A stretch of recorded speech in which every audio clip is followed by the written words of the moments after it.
All right, guys, y'all know I've been on this little kick where I like to play around with TVs and sound bars and stuff, man, and just kind of experiment a little bit. So right now you're looking at a 75-inch Sony Bravia 7. This is a gorgeous TV. It's one of my faves from Sony.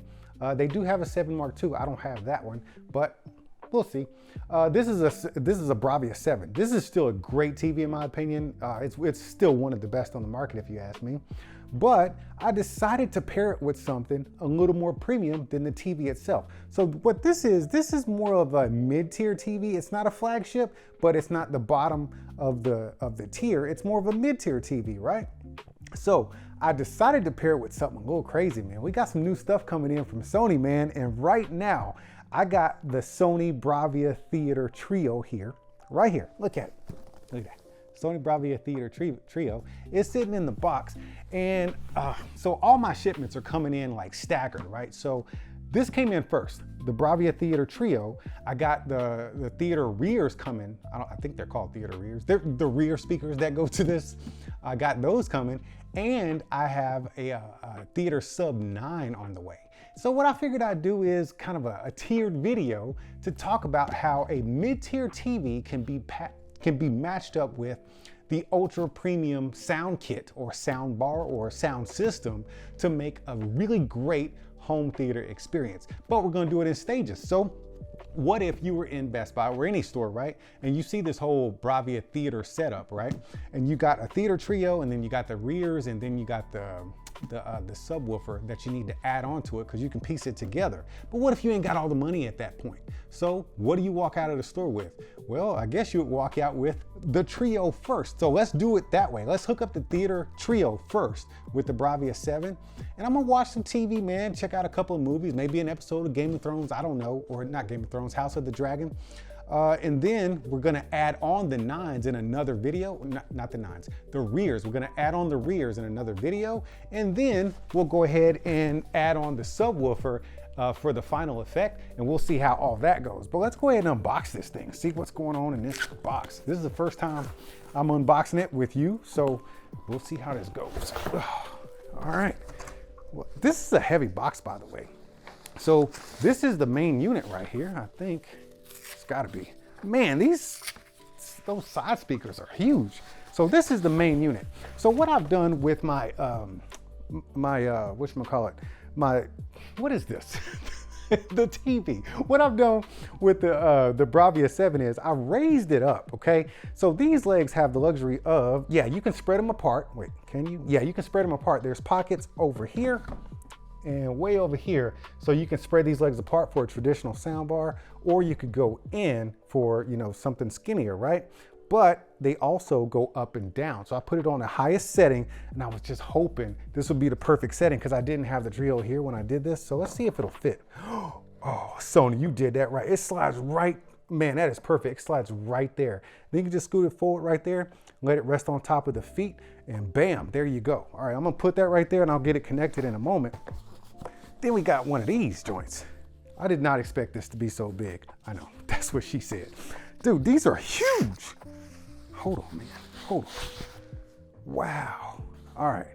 They got a good substantial weight to them, but man, they are much bigger than I expected. So, all right, so right now I am working with a pretty premium sound system. I've got the Sony 5000 ES receiver. It's like an 11-channel receiver or something like that. And I've got a pretty good setup here. I got a 7.4.4 setup going. So I've actually disconnected that. And the reason why I brought that up is because I'm gonna set this side speaker right there on top, and that's where it's gonna live. Now, before I place this thing, I do wanna talk to you about its designation. This says front right on the bottom, that says front left. So it is gonna be designated which one goes left and right. And I also wanna talk about this giant up-firing speaker right here on the top, and then who knows what Sony didn't put in here. I can't really see anything. It's probably 11, 70 speakers in here, man. But I'm gonna go ahead and get these powered up, get it connected. I'm gonna watch a couple of shows, and we're gonna figure out how this thing sounds with nothing attached, because they always try to get you to get the entire set. I'm gonna figure out if we actually need that or not. So we're just gonna experience the trio with the Bravia 7. All right, guys, I just finished watching season 2, episode 7 of Gen V. I'm a huge The Boys fan, so I figured why not start Gen V, and I love the way they kind of cross over in the different episodes. But man, that was a hell of a plot twist in episode 7. Anyhow, let's talk about this Bravia Theater Trio, man. Great sound system. Oh man, I really enjoyed having this wall of sound. Let me tell you, okay, first of all, the center channel, spectacular. Dialogue, I didn't miss nothing. I mean, it is dialogue is always like front and center with Sony. They're always making sure you got really good center dialogue. And then what it looks like, if you just look at it right there, it looks like they kind of cut a sound bar in half, right?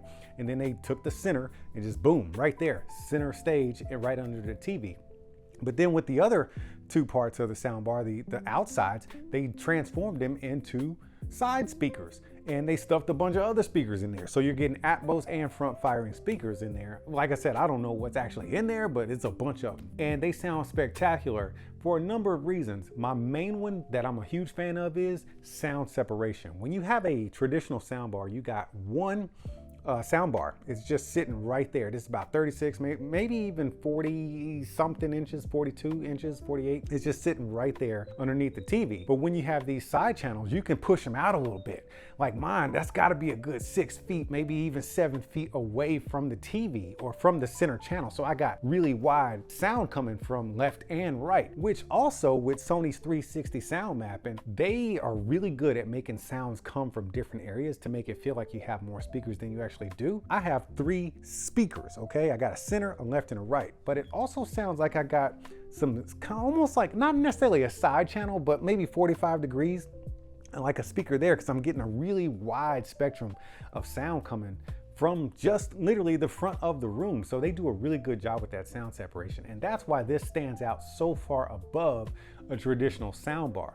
Now, as I'm watching this episode, I'm seeing people get slung against the walls. I'm seeing things where I should be expecting big explosions or, you know, big impact with bass. You do get bass, but let's manage our expectations with this, because there is no subwoofer hooked up. There's no low frequency. Well, you do hear low frequencies. It's just not that boom. You know what I'm saying? In fact, I actually heard some of it, or felt some of it, while my foot was on the ottoman here. But once again, it's not the bass coming from a subwoofer. So personally, I think you should add a sub to this. It doesn't matter which one, but you should at least get some sub bass to add and accompany and finish off that sound. Do you need rear surrounds? Dude, that's a tough one. I don't know, man, because it sounded really good. And like I said, it sounded like it was at least 45 degrees out. So a rear channel, like physical rear channels, that's gonna add a lot. So I say, yeah, get them. Do you need a subwoofer? Absolutely. No matter what, you need a subwoofer and at least a trio, okay? I ain't even added the subwoofer yet, but I'm gonna tell you right now, you definitely need a subwoofer. But here's the thing. Not everybody can just do it all at one time. I'm using a Bravia 7, which is their mid-tier mini LED TV, and then I'm using their premium trio here, right? So now I'm building it out. So maybe a couple of paychecks later, you go ahead and get yourself some rear 9s like I've got here, right? And then maybe 4 or 5 paychecks later, because that subwoofer 9, that's a beast on the price tag. So multiple paychecks later, you go ahead and add on that theater, that sub 9, and you can polish off your system, and then it's fully complete. But you got to start somewhere, and I say the trio is a really great place to start. I've had a good time watching it because, dude, the sound effects from that show and then that clear center dialogue. Let me show you a real thing on the app real quick, because this is going to be super important. 2 things. First of all, this right here. Let me start recording right there. This. Do not throw this away. This is a microphone. This plugs up to your phone, and then it does a reading, pew, pew, pew, pew, and this calibrates your system. Do not throw this away. I almost left this in the box. I wasn't gonna throw it away, but I almost left it in the box, but the app actually told me to get it out. So don't be just throwing stuff away. You're gonna need this thing. But once you get in here, you'll see that you can actually combine the Bravia 7 and your Theater Trio all into one app with several pages. So we go into picture and sound, and that's where you can kind of configure some of your settings there. But what I want to show you is slide over to settings on your soundbar, then go into sound settings. You can tweak anything else you want in there. That's going to be fine, but you definitely need to do this. go to advanced auto volume. If you find like you're turning your soundbar really high and you're not getting enough volume in it, go in here and check this and make sure it's on, because what this is for is to kind of balance out the overall volume of the soundbar so you can accommodate for those loud ass commercials that pop in and out. So everything just kind of plays evenly as far as sound levels go. If you have this off, you're going to be hearing your soundbar, and then a commercial is going to come on, and then it's going to be blaring. So turn this on and you get a nice level boost across the board, and then you won't be doing any complaining. But as for now, I got to hook up these rear nines. Man, this is going to be exciting. So this is part one. Stay tuned or come back for part two, where I hook up the rear nines and tell you how that sounds. But before I go, do you need them?